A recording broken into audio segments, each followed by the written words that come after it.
അർജന്റീനയിൽ 3 പെൺകുട്ടികളെ മയക്കുമരുന്ന് മാഫിയ സംഘം അതിക്രൂരമായി പീഡിപ്പിച്ച് കൊലപ്പെടുത്തി. കൊലപാതകത്തിന് ശേഷം ദൃശ്യങ്ങൾ ഇൻസ്റ്റഗ്രാമിൽ ലൈവ് നൽകി. സംഭവത്തിൽ 3 പുരുഷന്മാരും 2 സ്ത്രീകളും അറസ്റ്റിലായി.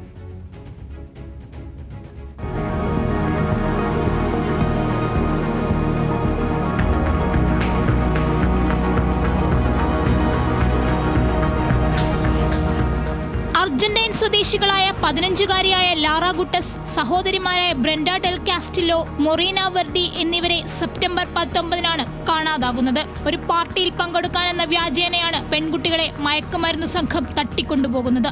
കൊലപാതകത്തിന് മുമ്പായി പെൺകുട്ടികളെ പീഡിപ്പിക്കുന്ന അതിക്രൂര ദൃശ്യങ്ങൾ ലഹരി സംഘം ഒരു സ്വകാര്യ ഇൻസ്റ്റഗ്രാം അക്കൗണ്ടിലൂടെ ലൈവ് സ്ട്രീം ചെയ്തിരുന്നു.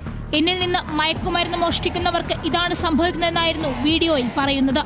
കുറഞ്ഞത് 45 പേരെങ്കിലും സംഭവ സമയം ലൈവ് ദൃശ്യങ്ങൾ കണ്ടിട്ടുണ്ടെന്നാണ് AFP വ്യക്തമാക്കുന്നത്.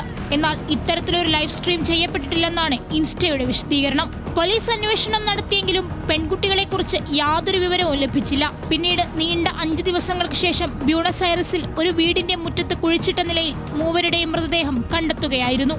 പെൺകുട്ടികളുടെ വിരലുകൾ അറുത്തുമുറിച്ച നിലയിലായിരുന്നു മൃതദേഹം. നഖങ്ങൾ പിഴുതെടുത്തിരുന്നു. ക്രൂരത തീരാഞ്ഞിട്ട് പെൺകുട്ടികളെ അതിഭീകരമായി മർദ്ദിച്ച് ശ്വാസം മുട്ടിച്ചായിരുന്നു കൊലപാതകം. അതേസമയം കൊലപാതകത്തെ തുടർന്ന് കനത്ത പ്രതിഷേധമാണ് രാജ്യത്തുയരുന്നത്. കൊല്ലപ്പെട്ട പെൺകുട്ടികളുടെ കുടുംബങ്ങളും പ്രതിഷേധത്തിൽ പങ്കെടുത്തു.